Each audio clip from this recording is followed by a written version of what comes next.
My name is Michael Wood. Since the age of 17, I've been willing to die in service to my community. In the U.S. Marine Corps, I was Sergeant Wood.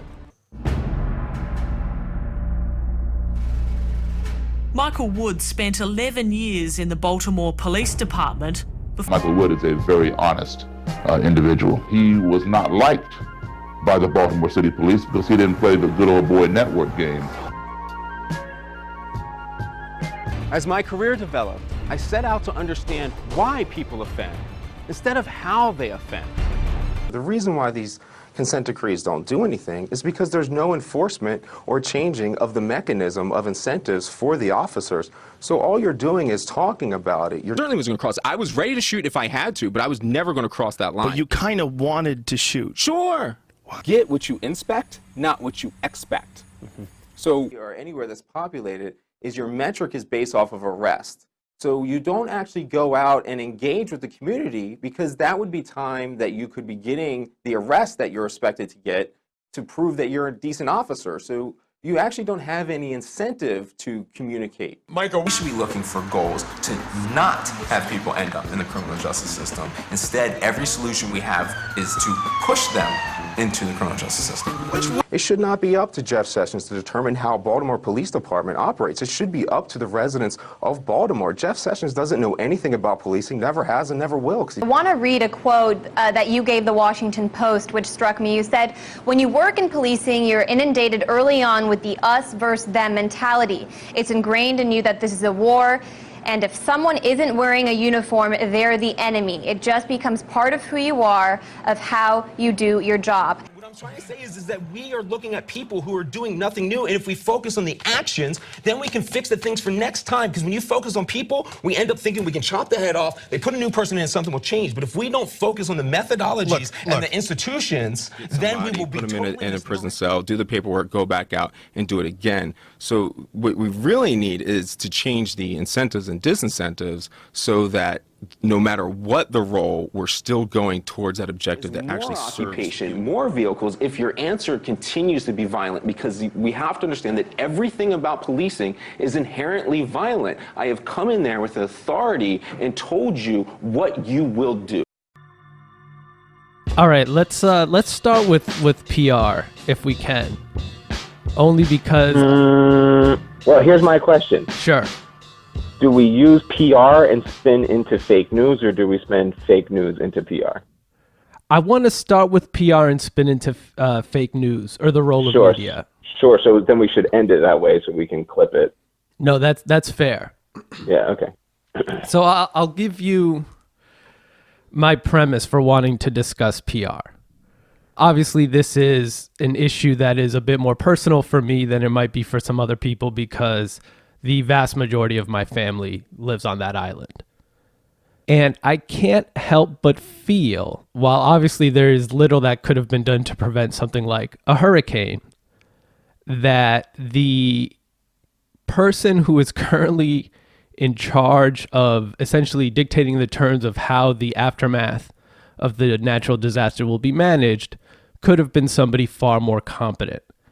And I can't help but be concerned that it was the left's, and especially the far left's, complacency about the supposed distinctions between a Hillary and a Trump that has left very vulnerable people in the situation that they are in now on the island, without adequate federal assistance and without a president who seems to really understand what adequate federal assistance might look like, but also doesn't particularly care. And it particularly concerns me from a sort of, theoretical standpoint, to the extent that it seems that the rejection of Hillary on the left had a lot to do with the fact that many people felt that she would not be a sufficient advocate or champion for the most vulnerable. And in casting protest votes for Jill Stein, particularly in Wisconsin, Michigan, and Pennsylvania, they actually made people who are already vulnerable in the context of Puerto Rico, who where all citizens, despite the fact that they have American citizenship, are essentially colonial subjects. They made them more vulnerable, and made them more vulnerable for the sake of what feels to me like essentially a theological aim, which is that our candidates should fight to end quote unquote oppression, essentially, which is, as much as I sort of agree with that in the abstract sense, I do think that's a sort of end of history aim, broadly speaking, that operates on the left side of our politics. And I am concerned that when we don't take the practical implications more seriously about our politics and our political choices, the very people we claim to speak for on the left. And I think it's fair to say that many of the quote unquote oppressed we claim to speak for aren't communities that are generally particularly progressive and necessarily share our values, and yet we speak for them or over them. And then we leave them in a far worse position than we would have had we actually taken into account their material vulnerability. There's a lot in that, and obviously you being, most of your family being in Puerto Rico still, I knew you were going to be concerned about this. And when I looked at it, I don't know what I'm even looking at. I don't know the truth of what is happening. And how do we even measure what an effective response is and what we're comparing it to? I mean, I do think you can compare it to, and I mean, even this, I admit, is a problematic comparison, and I'll say why in a moment. But I think if you compare the response that the American military enacted to the earthquake in Haiti. Now, this is an imperfect, I think, comparison, because I don't think there's too many people who would say, yeah, Haiti's in great shape now. Good thing we sent that robust military response when the earthquake initially struck. So it's not to say that, a more adequate federal response guarantees that the situation will be completely fixed or perfect. And admittedly, it's hard to get news from the island because it's almost impossible for anyone to communicate who is currently on that island. And so you just get bits and pieces. It's not clear. It's clear that things are really bad. It's just you don't really have much more information to go on than that. But there's no question that the initial response to the Haiti earthquake was much more robust, and that a similar response, and there are some experts who have already come out and said this, military experts who have led these sorts of responses in the past, where things like power could have already been restored.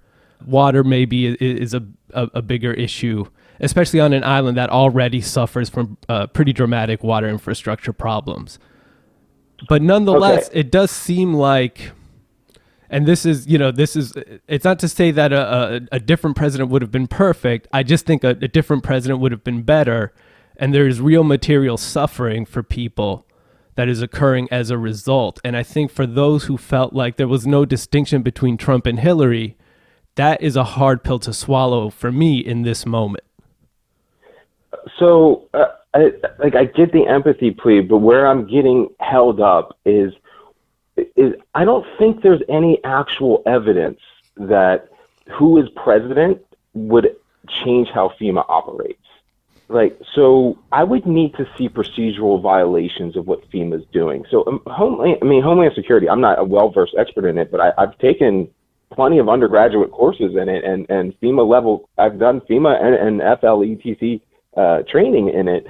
And so these things are all best procedures. This is all well done. We do best practices evaluations, and these things come down to procedures that people just follow the steps of best practices.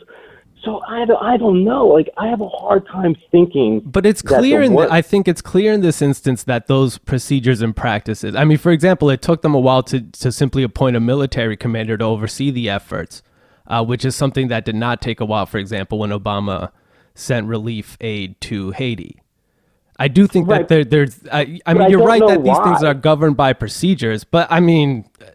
The don't know why. I mean, at some point, you're requiring an awful lot of proof on that why. I mean, the why is because we have a president in Trump who is not particularly concerned with the plight of a bunch of Latinos on an island.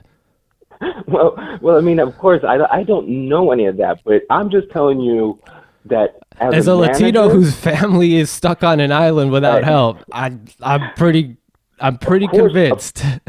Well, of course you should be concerned, and all these things should be highlighted. But with anything, when we are personally involved, our perspective and our bias corrodes us. No question. So the manager in But how much evidence do we need from a Trump who opened his candidacy for presidency by disparaging Latinos? At what point can we say, okay, the book is closed, he is not concerned with these populations? Well, because, I mean, like the fundamental principles of my policing ideas and the systems in there, what is said and what is even desired going into a system is not the output of that system. And what matters is the output of the system, not what is being said or being done at the top. What really comes out is what matters. And so, but do you really believe that? Do you really believe that there's no distinction between, say, and we'll use policing as an example, a police commander who is willing to fire officers who are found to engage in misconduct, whether it's illegal misconduct or not, and a police commander who always takes the officer's sides and doesn't impose discipline when they are accused of misconduct? Would you say that the person at the top does not set the tone for how everyone else should go about their duties? I mean, it can have an influence, but using even the example you just said there, then if the person that is replaced is the exact same thing, then yeah, your output is irrelevant. But okay, so let's the same thing. In what way has the response by FEMA, for example, to Katrina versus the response the Obama administration gave to Haiti, which was more robust, versus the response to Trump, in what way are they the same? This is where I get concerned, because I feel like when people on the left say that, oh, it's the same, what they mean is neither would bring about the adequate end of history for which I am rooting, which is not my concern. My concern is getting water and electricity to people in Puerto Rico. I don't give a fuck about whether they're going to end oppression or end racism or end abusive policing. Not that I don't share some of those goals. It's just that that's not the exclusive role of the executive. One of the principal roles of the executive is to execute and manage the functions of government. The other role is to do the same for the military. So I don't need the president necessarily to be my moral avatar or to be my symbolic conscience in the political arena. I need the president to do their job adequately. And I need them to expect their agencies to do that job adequately, especially when people are actually suffering and not in an abstract sense. I'm not arguing any of this. No, and I know.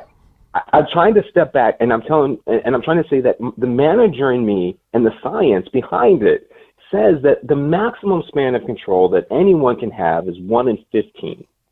So the president, I don't care what we think of him symbolically, the only reasonable expectation of any president at the most skill level is to be able to control 15 different people.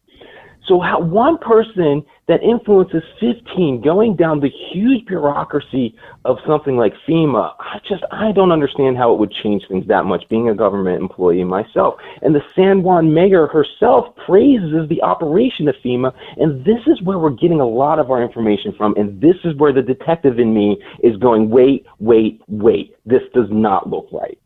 So when I say that, I mean that it doesn't look right. I'm saying that most of our information is coming from this San Juan mayor, who in one side of her mouth will say that FEMA is doing a great job and then slam Trump out of the other side of her mouth, which we can all agree on about Trump being bad. But why? Why is she doing that? And when I'm curious, why do you think she's doing that? I mean, because it sounds like you're arguing essentially what Trump argued, that this is about politics. It is about politics. She is a member of our revolution. She's a Bernie-crat placed there. And when we're doing all of these politics, she went to Boston University from 1980 to 84. She got her bachelor's there in political science, then went to Carnegie Mellon, got her master's in public policy and administration. She lived in Pittsburgh for a while and stayed there for 6 years. And then after 12 years in the States, she said she enjoyed it, but the colonial aspect of something in America was not something she wanted to be a part of, which obviously throws some weird kind of flags up because she's saying that colonial America isn't something she wants to be a part of, but then she's an our revolution candidate underneath Bernie Sanders, getting political Democratic support that way. That doesn't make any sense at all. And but I mean, when you say getting political Democratic support, what do you mean? Because I mean, local Puerto Rican politicians don't meaningfully get political support from American parties. It doesn't happen, not even in like a sort of symbolic or abstract way. It doesn't happen at all because they have a different partisan system. But she did. That's the thing. She was literally an our revolution candidate.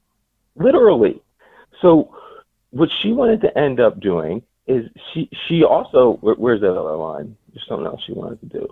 She was talking about how America needs to have more respect for the presidential for the presidential office and respect the president no matter what they say. And let me get the quote for you. I'm going to find it. I got the exact damn quote that she said, and it's just nonsense. Oh, maybe I don't have it.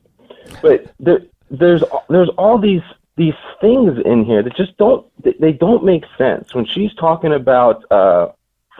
And let me also point out that, the mayor of San Juan, you're right, that a lot of the information we're getting about the on-the-ground conditions is coming from San Juan, because San Juan is the capital and it is in a slightly better position to withstand the effects of a major storm than other parts of the island. Did you see the pictures of her, dude? If you don't look at mainstream media, there are pictures of her going around on like a raft with 15 freaking cameras behind her, and then talking to people. But wait, I mean that's not as much as I think people like to pretend that like politicians can dictate how they are covered. There's media on the island. They are following people around. This is just the nature of the beast. You can't sort of fault politicians for being politicians. But the simple truth is that most of the island is cut off from communication. Resources are not coming. The president at this time is making statements suggesting he's going to withdraw federal resources, essentially because people aren't being nice to him about or with respect to the response. Dude, I'm not seeing that. I'm here, guys. So how do you interpret those tweets that he sent out yesterday? Sure. So let's go two aspects there, which the detective in me looking up the facts of what's going on there in PR and why are the conditions occurring the way they are. So nearly half of the gas stations on the island are still closed. Many banks remain shuttered or low on money. Mike, all of this is a result. We know why. Why is because 2 hurricanes hit it, and one particularly devastating. No, this is important stuff. Listen, the businesses only accept cash. They have 9,500 containers carrying food, water, and medicine stuck at the San Juan port because 4/5 of the truck drivers have not gotten back to the port since the thing happened. They have 3,000 containers sitting idle and are only able to dispatch 4% of. Why is the federal government relying on local transportation infrastructure? We didn't do that in Haiti. We had helicopters airdropping all this stuff. No, that's fine. That's still going to be a distribution challenge. The thing is, they have it there. You have to move it out. I don't know what. But my point is that we did this more effectively in Haiti. We had the military used its own transportation means and relied on air transportation, particularly, to get relief supplies to where they were needed. When this has occurred in Puerto Rico, what we get is the government saying, well, these guys haven't picked up this delivery we sent them. What the hell? Nobody signed for this? That is a very distinct approach to disaster management based on FEMA and the military operating under a President Obama in the case of Haiti in 2010 and currently now under President Trump. And it is hard to buy any of these excuses, which sound just like Republican talking points, as to why there has not been a more robust effort, especially when there are military officials who have said we should have at least been able to get power up and running. Like, this is what the military does. Yeah, but they're saying they should have been able to do that. All these people that have agendas and have something to say, but don't have any actual information. What I'm just trying to say is we do not know the answers to those questions. And if we do not know those answers to We those do not questions, know, or we don't want to just make the obvious statement.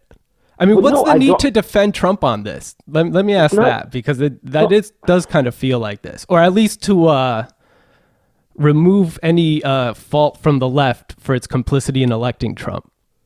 I don't believe that any executive in this amount of time affects the operational measures of a bureaucracy such as the United States government and FEMA this rapidly. Is my experience in government. What about a president who hasn't fully appointed persons to all positions? Right? Doesn't that sort of thing affect the operation of government? And it didn't just happen the day that the hurricane struck, right? This person has essentially been derelict from the beginning with respect to making sure that the government is running at full capacity. I mean, we have a Secretary of State who is purposefully and explicitly trying to essentially shrink his department into ineffectiveness.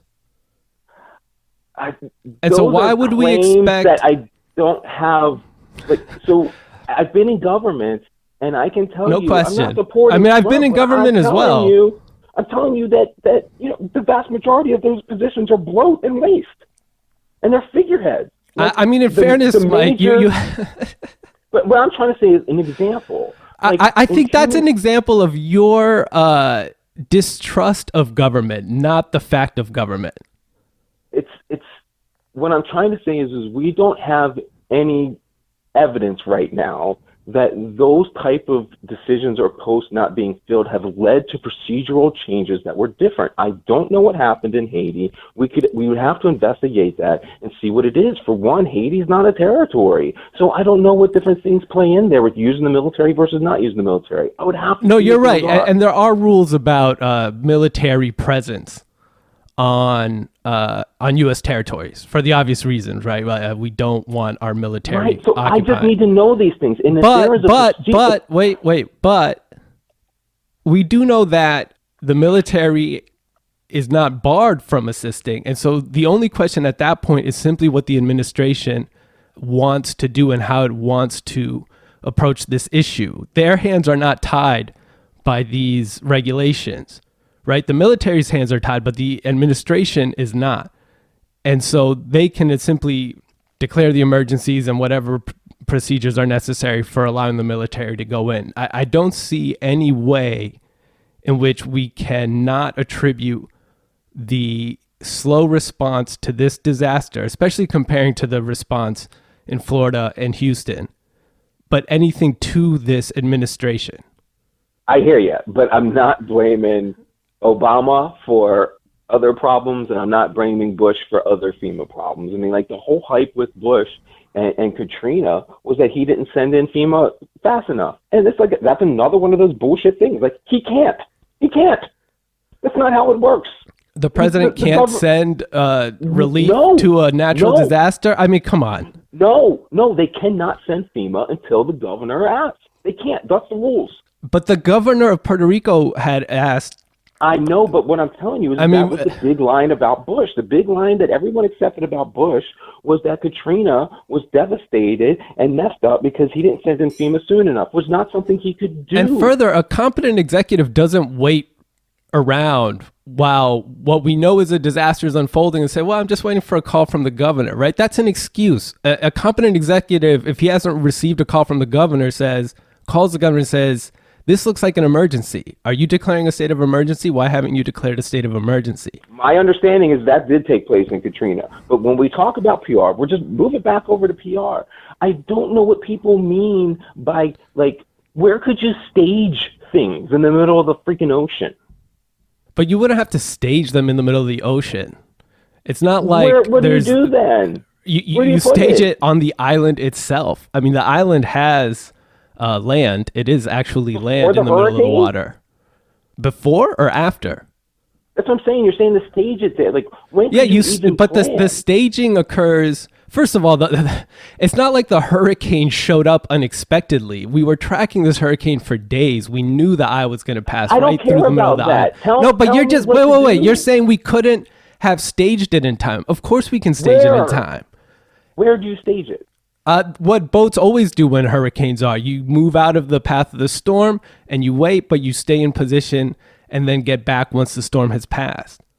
Okay, so now just theoretically here, you put the boats out there in the water, the storm changes course, and now the boats are just running from the storm, and the island never even gets hit, and millions and billions of dollars are wasted. Then what? So what you're saying is at the I'm just risk. asking, Wait. So what you're saying is it's more important to save a few dollars. And let's be frank, the billions of dollars in the federal budget these are rounding errors. It's more important to save a few dollars than to prepare adequately for a potential humanitarian catastrophe. Is that the argument? Dude, are you going to spend $10 billion every hurricane? There's like 24 hurricanes a year. Every hurricane that is set to destroy one of your own territories? You cannot. Especially when $10 billion isn't, one, the figure, but two, it's not a large amount of money. And two, you have military bases throughout the United States. You have them along the East Coast, certainly in Florida, which is not really a particularly far distance from Puerto Rico. This is not about dollars and cents, Mike. This is about human lives. And it's interesting to hear you sort of reduce it to that in what feels like an attempt to excuse the left's complicity for their role in this crisis. A different president would have acted differently than Trump. And I don't understand why the left can't wrap its mind around that. In which case, why even resist? I don't know, dude. I'm not the left, so I don't know what that I mean, we're both is. the left. No, I have left ideas. I'm not the left. No, we're both the left. There's no question. This is why I complain about the left, because, complaining about the right, nobody's going to listen to me on the right. I'm not the right. I'm not saying that there's no difference. I'm saying that there's never been a difference between how these kind of things operate other than rhetoric. And I'm not reducing it down to the numbers. I'm trying to take a big picture perspective of this. You cannot move those amount of supplies in 2 weeks, and you cannot do it. So what happens when you move the shit onto a military base in Florida, and then the path of the storm changes and wipes out that base? This doesn't make sense to me. It just doesn't make logistical sense.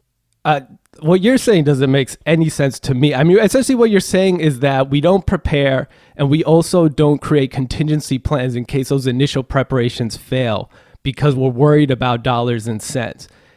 In the context of an impending humanitarian crisis, because even if, as happened with Irma, right, there was an expectation that Irma was going to devastate Florida. And certainly Florida was affected by Irma. But it wasn't the prediction. But what you're saying is no preparation should have been made for a Florida, which did, let's point out, get adequate aid, because we couldn't have known whether or not that devastation was actually going to occur. Right? The reason we have a FEMA and a Department of Homeland Security and all these things is precisely because we prepare for these eventualities. Right? We don't simply address them when they come up. I hear you, but you're throwing a lot of different things at me that are largely irrelevant to the conversation. In what way are they irrelevant? Because FEMA cannot transport an infrastructure to an island. They're not designed for that. And transporting an infrastructure But we've done it in the past for other islands. You can't say they can't do it when we've done it before. I don't know the infrastructure that they had in place. If you have a case to make for it being done somewhere else, then we'll have to explore and pursue that case. We don't have that evidence right now. But we do have that evidence because we know what the response to Haiti looked like. Okay. And it was more robust, and it had thousands more military personnel on the ground, regular airlifts and transports to bring supplies to remote areas. We're not seeing any of that in Puerto Rico. Okay.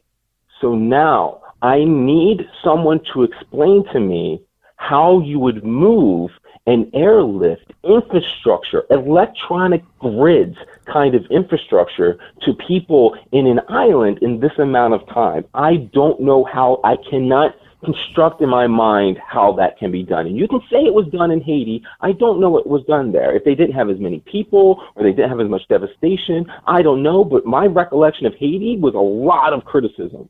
So no, and again, I mean, and you know, I think what you can say about Haiti is that the initial response was more robust, but and it has to be pointed out that Haiti today, and we're talking 7 years on, has still not recovered from that earthquake. So it's not to say that a robust initial response guarantees a sort of picturesque future after a disaster like this. But there are other differences that are relevant to that question too, namely that the United States doesn't actually govern Haiti. Granted, it doesn't technically govern Puerto Rico, but because of its relationship, it has a greater ability to sort of provide resources outside of the constraints of foreign aid, which is always in our politics, you know, at best something that we do as kind of a symbolic gesture. I hear you, but I guess we just have to move on to, let's just talk real quick about what the Trump tweets were. And I'll give you an example of why I just objectively cannot have a problem with some of these things that get blown up. So here's what he said. Texas and Florida are doing great, but Puerto Rico, which is already suffering from broken infrastructure and massive debt, is in deep trouble. Okay? Okay.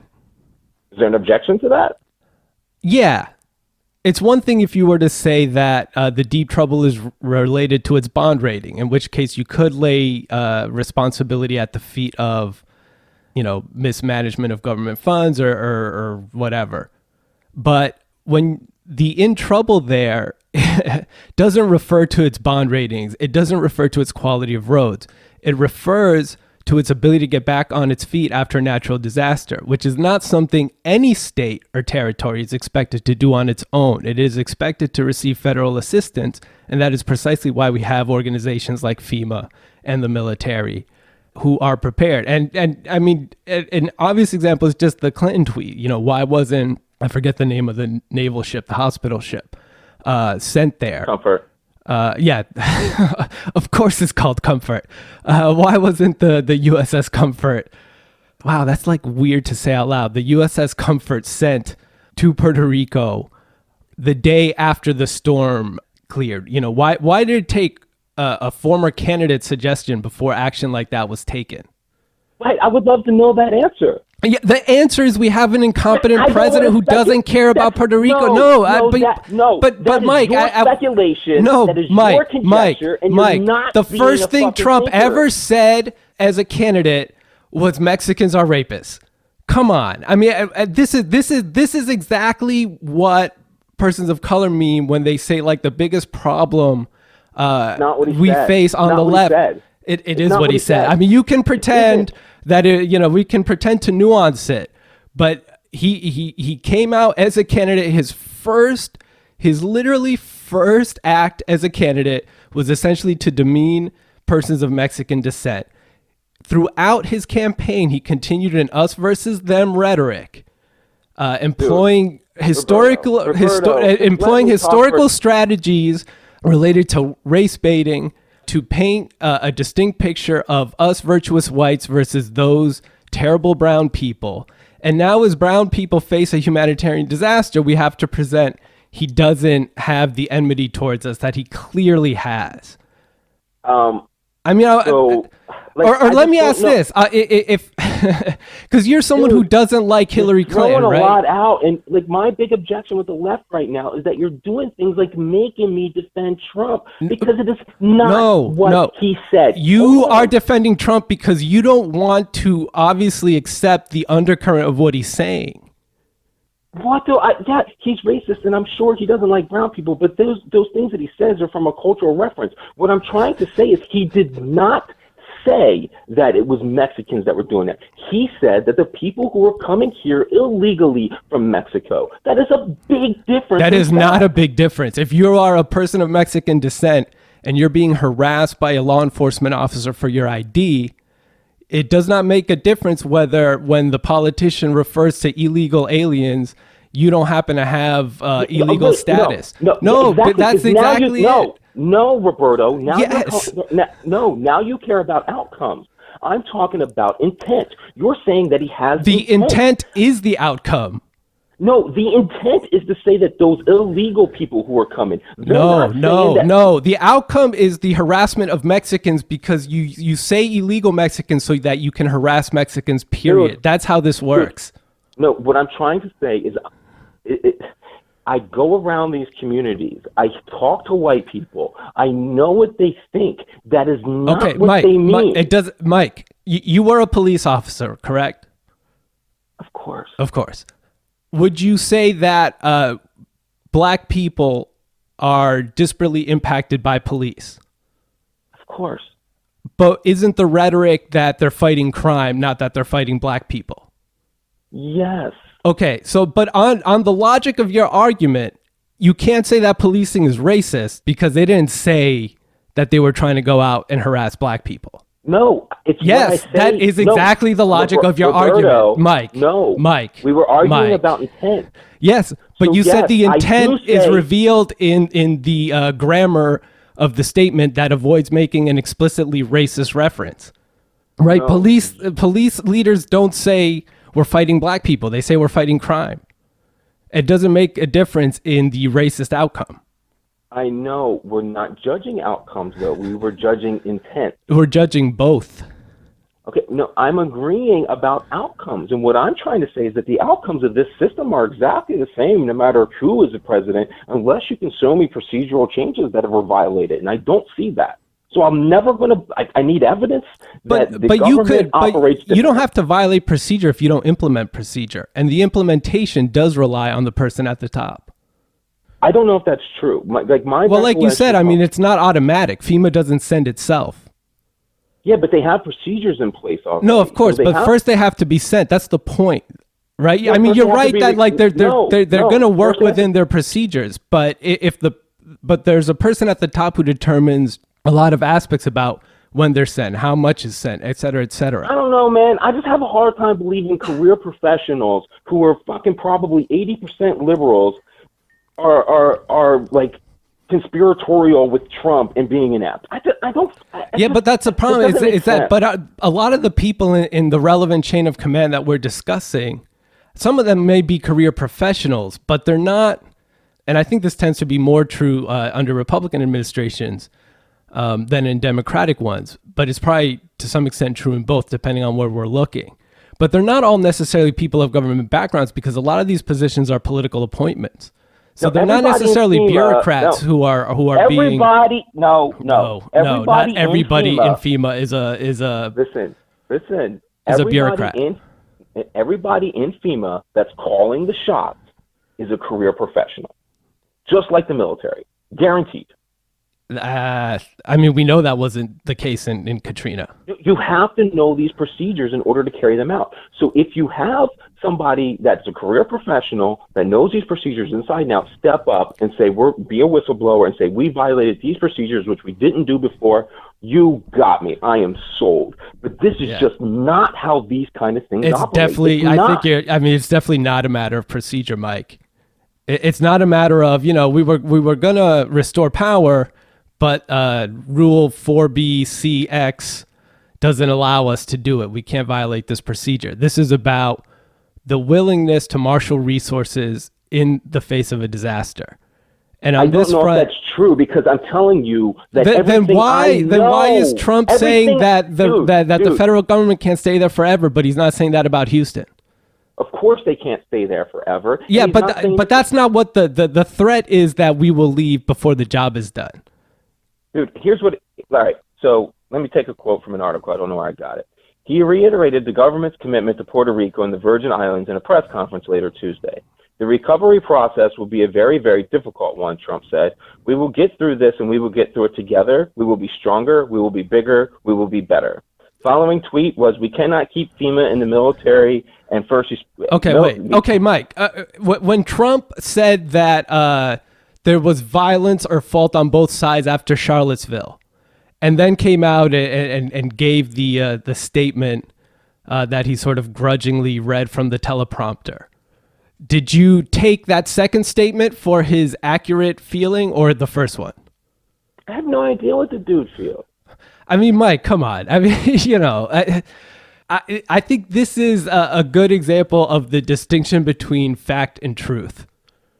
I mean, you have to have a smoke. At this point, your argument isn't so different from people who deny the Holocaust because you can't show me evidence that Hitler said kill 6 million Jews. I don't know, man. I think these are reaches. I'm just trying to tell you what the dude said. The tweet is that you're referencing is we cannot keep FEMA, the military, and first responders who have been amazing under most difficult circumstances in PR forever. Why say that at all? Why say that at all? What's the point of saying it if it's just the sort of factual observation that forever is too long a length of time for us to expect the U.S. military? Right? I mean, because on its face, well, obviously they can't be there forever. I mean, the Earth won't even exist forever. Okay, man, let me answer the question. So if it comes to, like, what possible scenario, like, why would he be doing that? I don't know. Maybe because there's a mayor in San Juan who's getting all this attention, who is an all-revolution Democrat that people don't know is a political operative for the other side who has every bit totally of irrelevant. to spin. Hospitals are without water. It doesn't matter if the mayor of San Juan is Hillary Clinton. Your job as the president is to address the disaster, not the politics. Okay, bro, let me finish what I'm saying. All right. So if you're asking why he can have that type of rhetoric, I'm just giving you a story. That could be his easy way to tell that mayor, you can blame me all you want, but get your shit together, because the bottom line is we're not staying there forever, and these infrastructure problems and these problems that you have managing this thing for whatever reason need to be fixed on your end. That's what he's thinking, probably. But that's rational from his perspective of ignorance. Yeah, but I mean, everything is rational from everybody's own perspective of, I mean, ignorance or education. I mean, that's just the nature of rationality. It's not an objective thing, right? Sure, but it doesn't mean, say FEMA came in and hit Atlanta. Are we going to say that FEMA doesn't come in, I mean, a hurricane comes in and hits Atlanta. Do we think that FEMA doesn't come in and do an adequate job because Trump's a racist and Atlanta's half black? Do we think that's going to happen? No, but that is what happened in Katrina, Mike. I mean, that is exactly what happened in Katrina. It didn't happen in Houston, and I understand. No, wait. But you're saying the procedures dictate the outcomes, and that is, we can show that that's false, because what happened in Katrina is not necessarily what happened in Houston and in Irma in Florida. Okay, so the procedures by themselves and the procedures have seemed to produce different results on the mainland than they did in a territory full of brown people. Not just the mainland, in different places. So the reason in New Orleans was a long history of racist policies. Of course. It wasn't the penultimate thing of Bush. It was a long history of everyone else from beforehand. Same is true in Puerto Rico. And like Puerto Rico, when you say, like, what do you do when it just comes down to money, like New Orleans is a good example of this.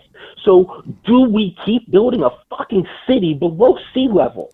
I don't know. That sounds pretty freaking dumb. No, you're absolutely right. I mean, you're right about that, but it's irrelevant to the disaster response. When it comes to rebuilding infrastructure. I understand, but we're not at the point in Puerto Rico of rebuilding infrastructure. We don't even have power and water. We just need to get supplies to people. That is infrastructure. I understand, but that's not the stage we're at. We're not at the point of replanning the island of Puerto Rico. And here's the thing about the island of Puerto Rico, unlike unlike New Orleans, where you could decide not to build in a floodplain, there's no way to hurricane-proof an island. So unless you're saying we have to evacuate and abandon the entire island because it will always be susceptible to hurricanes, the fact that the infrastructure is damaged has nothing to do with the response in the immediate aftermath to get supplies to people, especially when there are military commanders with experience in disaster response who are saying we could have done better. I'm not saying they could have fixed the island by now. I'm just saying that they could have done more. And rather than do more, we have a president who's equivocating about whether they should do anything at all. I have zero reason to trust those people. But this is again about your truth of distrusting government. It's not about the fact of whether what they're saying is accurate. No, every time, dude, I talked about this a lot on Twitter lately, and I think it pisses a lot of people off. But the thing is what my brief period of celebrity has done is I peek behind a lot of these curtains. And every time I peeked behind one of these curtains, I saw one of those wizards at the helm that had no fucking clue what he was doing. That is a common, but you just said that the people do know what they're doing. But wait, you just said they're all like career bureaucrats who know what they're doing, that they're all professionals. The ones who are supposed to be pulling the helm, the ones that are supposed to be in charge. They're not. They're not. Okay, so then we agree who appoints these persons can matter. Because, right, you'd agree that there are persons, whether or not they're in those positions, there are persons who exist who aren't idiots and could do those jobs adequately. Is that? They're the ones lower down. They're the ones that are still civil service. Or they're in the private sector somewhere, where they can actually be effective, period. But you would agree that there's such a thing as an effective bureaucrat, even if only hypothetically, even if that person never ends up in government. I'm saying it's even more than that. Like these wizards, they all just have an agenda, and their agenda is what I don't like. What their words are and what the public perception of all these people are keeps being entirely different from the facts. Like I get to meet these people and I see how they operate, and I'm like, oh my god, like this is.